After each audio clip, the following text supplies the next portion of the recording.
Hello students, previous class में मैंने आपको accounting of issue of debenture के बारे में बताया था। आज हम इस लेक्चर में उससे रिलेटेड प्रैक्टिकल क्वेश्चन सॉल्व करेंगे और वो प्रैक्टिकल क्वेश्चन कैसे सॉल्व होते हैं मैं आपको करके बताऊंगी।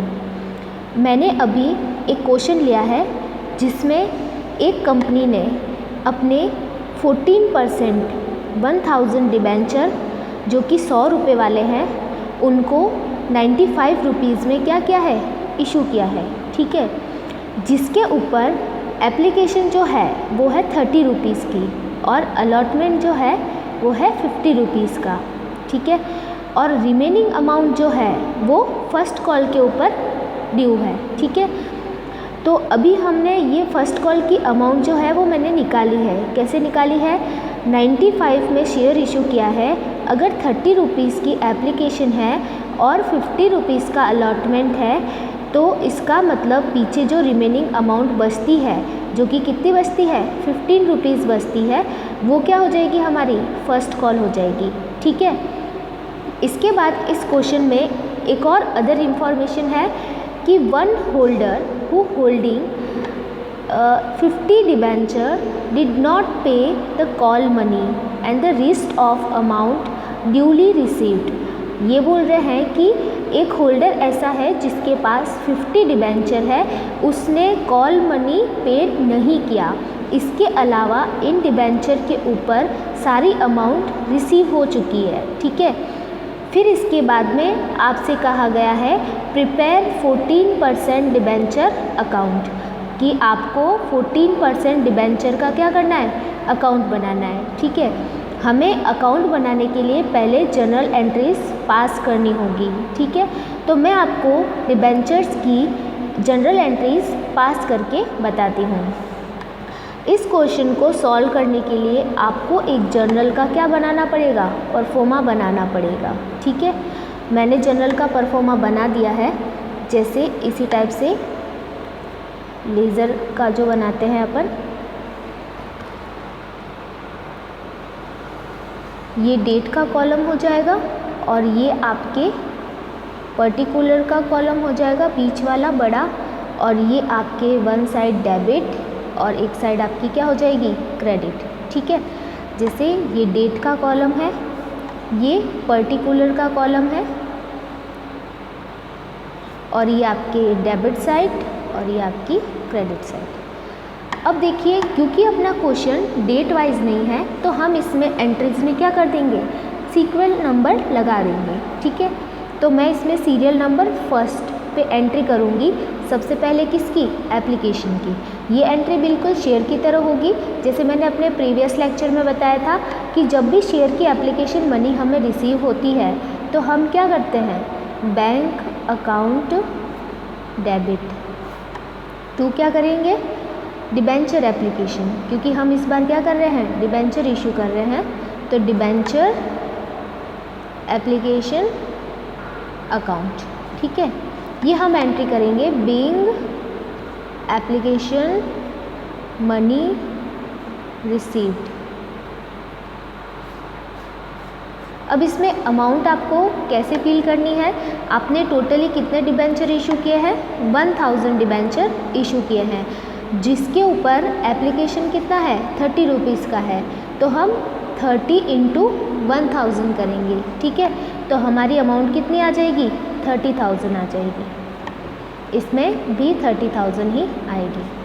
सेकेंड एंट्री जो हम पास करेंगे वो एप्लीकेशन की मनी को डिबेंचर के अकाउंट में ट्रांसफ़र करने की एंट्री करेंगे। ठीक है, तो वो एंट्री देखो कैसे होगी, debenture application account debit to, debenture का नाम क्या है, 14% डिबेंचर। ठीक है, तो ये जो एप्लीकेशन मनी है वो हमने कहाँ ट्रांसफ़र कर दी, डिबेंचर के अकाउंट में ट्रांसफ़र कर दी। तो being application money transferred to debenture account. ठीक है, ये नरेशन आपको देनी है। अभी इसमें वही अमाउंट ट्रांसफ़र होगी जो हमने रिसीव की है, हमने 30,000 रिसीव किए हैं तो हम 30,000 ही ट्रांसफ़र करेंगे। ठीक है, अब एंट्री नंबर 3 होगी आपकी अलॉटमेंट की। अब एप्लीकेशन तो क्या है, पहले रिसीव होती है एंड देन बाद में उसकी मनी क्या होती है, ट्रांसफ़र होती है। लेकिन जो अलॉटमेंट है वो पहले ड्यू होगी, देन उसकी अमाउंट क्या होगी, रिसीव होगी। तो पहले हम अलॉटमेंट को क्या करते हैं, ड्यू करते हैं। तो debenture allotment account debit to क्या करेंगे, 14% डिबेंचर। एक इस क्वेश्चन में अपन को बात ध्यान रखनी है कि हमने जो ये डिबेंचर इशू किए हैं वो 100 रुपीज़ वाले हैं और 95 रुपीज़ पे इशू किए। इट मीन्स ये जो इशू किया है वो ऑन द डिस्काउंट किया गया है। तो ये जो डिस्काउंट है इसके बारे में अगर कोई भी इंफॉर्मेशन नहीं दे रखी हो तो हम उसको किसके साथ में एडजस्ट करते हैं, अलॉटमेंट के साथ में एडजस्ट करते हैं। ठीक है, तो इसमें हम जो अलॉटमेंट को ड्यू करने वाली एंट्री कर रहे हैं उसके डेबिट में क्या लिखेंगे, discount on issue of debenture. ठीक है, और वो भी डेबिट होगा। और 2 में इस अब लिखेंगे 14% डिबेंचर अकाउंट। ठीक है, बीइंग अलॉटमेंट ड्यू, ये आपके एंट्री हो गई। अब इसमें अमाउंट आपको फिल करना है। तो अमाउंट देखिए हम कैसे फिल करेंगे, 14% डिबेंचर के अंदर जो अमाउंट जाएगी वो देखिए अलॉटमेंट में हमने डिस्काउंट एडजस्ट माना है। तो हम क्या करेंगे, हम क्या सोचेंगे कि ये जो अलॉटमेंट है वो पहले कितने की थी, 55 रुपीज़ की थी, जिसमें से 5 रुपीज़ डिस्काउंट माइनस करने के बाद अब ये कितनी हो गई है, 50 रुपीज़ की हो गई है। तो मतलब यहाँ पे 55 के हिसाब से अमाउंट जाएगा। तो 55 इंटू 1000 कितना हो जाएगा, 55,000। ठीक है, तो ये 55,000 यहाँ चले जाएंगे। अब डिस्काउंट में क्या डालेंगे, डिस्काउंट 5 रुपीज़ का है और डिबेंचर कितने हैं, 1000 है। तो 5 इंटू 1000 कितने हो जाएंगे, 5000।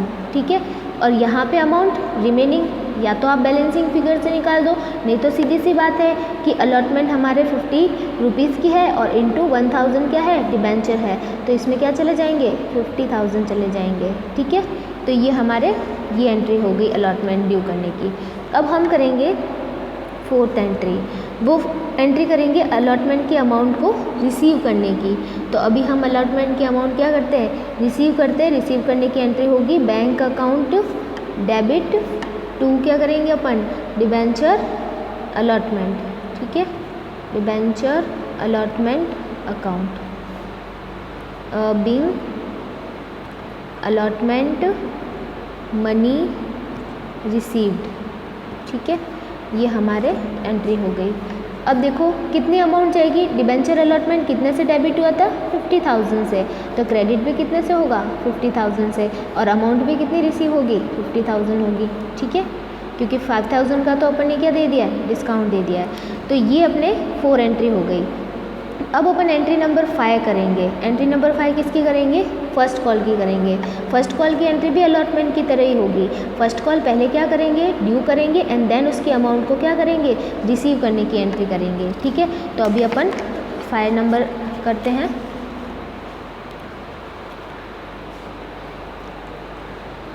वापस एक थोड़ा सा परफॉर्मा और बना देते हैं। अभी हमारी ये एंट्री नंबर कौन सा था, 5 नंबर वाली एंट्री थी। ठीक है, तो अभी हम 5 नंबर लगा देंगे, इस पर लिखेंगे डिबेंचर। अब क्योंकि यहाँ पे एक ही कॉल है तो इसको फर्स्ट एंड फाइनल कॉल कहेंगे। ठीक है, final call account debit to 14% debenture account. ठीक है, यहाँ पे लिखेंगे बिंग कॉल मनी ड्यू। हमने ये अमाउंट ड्यू कर दी है। अब देखो कितनी ड्यू होगी आपकी, फर्स्ट कॉल कितने की है, 15 रुपीज़ की है। तो 15 इंटू आपके पास डिबेंचर कितने हैं, 1000 के। तो 1000 इंटू 15 कितने हो जाएंगे, 15,000। ये हो गया आपके 15,000, सॉरी 15,000। 1000, ठीक है। अब एंट्री नंबर 6 करेंगे कॉल मनी रिसीव करने की। तो कॉल मनी रिसीव करने की एंट्री कैसे होगी, बैंक अकाउंट डेबिट, ठीक है। अब एंट्री में थोड़ा सा अपन को रुकना पड़ेगा और सोचना पड़ेगा। क्या सोचना पड़ेगा कि हमारे पास एक होल्डर ऐसा है जिसने कि अपनी कॉल मनी नहीं दी है, तो इसमें मतलब कॉल्स इन एरियर भी एडजस्ट होगा।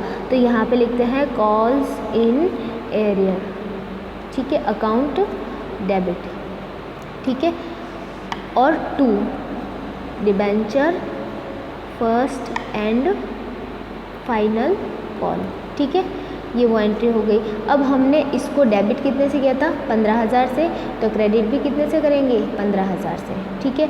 अब कॉल्स इन एरियर में क्या लिखेंगे, कॉल्स इन एरियर में अपने पास 50 डिबेंचर का एक होल्डर है जिसने कि 15 रुपये के हिसाब से अमाउंट नहीं दी है, तो 50 × 15 कितने हो जाएंगे, 750 रुपीज़, ठीक है। तो 15,000 में से 750 रुपीज़ अपन को नहीं मिले हैं, तो रिसीव कितने हुए होंगे, 14,250, ठीक है। तो ये हो गई आपके कॉल मनी रिसीव करने की एंट्री। नरेशन दे देंगे हम, बीइंग कॉल मनी रिसीव्ड, ठीक है। ये आपके एंट्रीज तो अब क्या हो गई, कंप्लीट हो गई। बट क्वेश्चन में इन्होंने हमसे क्या पूछा है, प्रिपेयर द 14% डिबेंचर अकाउंट। तो अभी हम उसका अकाउंट प्रिपेयर करते हैं। अकाउंट कैसे प्रिपेयर होगा, 14% डिबेंचर अकाउंट ऐसे लिख देंगे और अब हम लेज़र का फॉर्मेट बना देंगे। क्योंकि क्वेश्चन डेट वाइज नहीं है इसलिए आप डेट का कॉलम मत बनाना, आप सिर्फ ये अमाउंट और पर्टिकुलर ये कॉलम बना देना, ठीक है। इस तरह से आप बना दीजिए। ये होती है डेबिट साइड और ये हो जाएगी क्रेडिट साइड, ठीक है। यहाँ पे पर्टिकुलर, यहाँ पे अमाउंट, यहाँ पे पर्टिकुलर और यहाँ पे अमाउंट। तो अभी हम इसका डिबेंचर का अकाउंट बनाते हैं। देखो सबसे पहले डिबेंचर, अब आपको ये अकाउंट बनाने के लिए एंट्री से ही पोस्टिंग करनी पड़ेगी। तो अभी हम ये देखते हैं कि हमने 14% डिबेंचर का नाम कहाँ कहाँ पे लिखा हुआ है एंट्रीज़ में, ठीक है। तो अभी हम अपनी एंट्रीज पीछे से देखते हैं। यहाँ पे 14% डिबेंचर का नाम है, नहीं है। यहाँ पे 14% डिबेंचर का नाम है ना, 14% डिबेंचर। तो इसके डेबिट में क्या लिखा हुआ है, डिबेंचर एप्लीकेशन अकाउंट डेबिट। तो अभी यहाँ पे लिखेंगे हम बाय, क्योंकि डेबिट में था ना, तो बाय डिबेंचर एप्लीकेशन अकाउंट, ठीक है। कितने की थी एप्लीकेशन, 30,000 की, ठीक है। अब कुछ स्टूडेंट्स ये सोच रहे होंगे कि मैम डिबेंचर के अकाउंट में डिबेंचर का नाम कैसे आएगा। जी नहीं, ये डिबेंचर का अकाउंट नहीं है, ये डिबेंचर एप्लीकेशन का अकाउंट है, ठीक है। और ये डिबेंचर का अकाउंट है, तो डिबेंचर के अकाउंट में डिबेंचर एप्लीकेशन अकाउंट का नाम आ सकता है। अब इसी तरह अब देखते हैं वापस अपन ने और कहाँ नाम लिखा था, यहाँ पे नाम लिखा था टू 14% डिबेंचर अकाउंट। तो इसके डेबिट में क्या क्या चीज़ें थी, डेबिट में 2 चीज़ें थी, क्या थी, एक तो डिबेंचर अलॉटमेंट अकाउंट और दूसरा क्या था, discount on issue of debenture account debit. तो 2 चीज़ें थी, तो इन दोनों चीज़ों को बाय साइड में लिखेंगे, बाय अलॉटमेंट अकाउंट और bye discount on issue of debenture account. तो बाय डिबेंचर अलॉटमेंट अकाउंट और bye discount on issue of debenture account, ठीक है। अमाउंट देख लेते हैं इन दोनों की, एक है 50,000 और एक है 5,000। तो यहाँ पे मैं लिखूँगी 50,000, यहाँ पे मैं लिखूँगी 5,000, ठीक है। अब नेक्स्ट देखते हैं, फिर अपन ने और डिबेंचर का नाम कहाँ लिखा था, फिर डिबेंचर का नाम अपन ने फर्स्ट कॉल वाली एंट्री में ही लिखा था। फर्स्ट कॉल वाली एंट्री में देखिए ये रहा, debenture first and final call account debit to 14% debenture. तो यहाँ 14% डिबेंचर के अकाउंट में क्या चला जाएगा, sorry, by debenture first and final call account, ठीक है। अमाउंट कितनी थी, 15,000, तो वो मैंने इसके सामने लिख दिया। अब आपको पता है ये डिबेंचर हमने नए इशू किए हैं, तो ये अकाउंट अपन ने पहली बार बनाया, तो इसका कोई बैलेंस पहले से नहीं आ रहा है। तो जो भी बैलेंस अभी हम निकालेंगे वही इसका क्या हो जाएगा, बैलेंस सीडी हो जाएगा, ठीक है। अभी आप अमाउंट को जोड़िए, 30,000, 50,000, 80,000 and 5,000, 85,000 and 15,000, that is the 1 lakh, okay. तो टोटल अमाउंट इसकी कितनी हो जाएगी, 1 लाख। दोनों साइड इक्वल रहेगी तो यहाँ पे भी क्या लिख देंगे 1 लाख। लेकिन यहाँ पे बैलेंसिंग फिगर से क्या आएगा, टू बैलेंस CD, ठीक है। और ये 1 लाख यहाँ पे अपन लिख देंगे, ये बैलेंसिंग फिगर से आया है। तो ये आपका 14% डिबेंचर का अकाउंट क्या हो गया, कंप्लीट हो गया, ठीक है।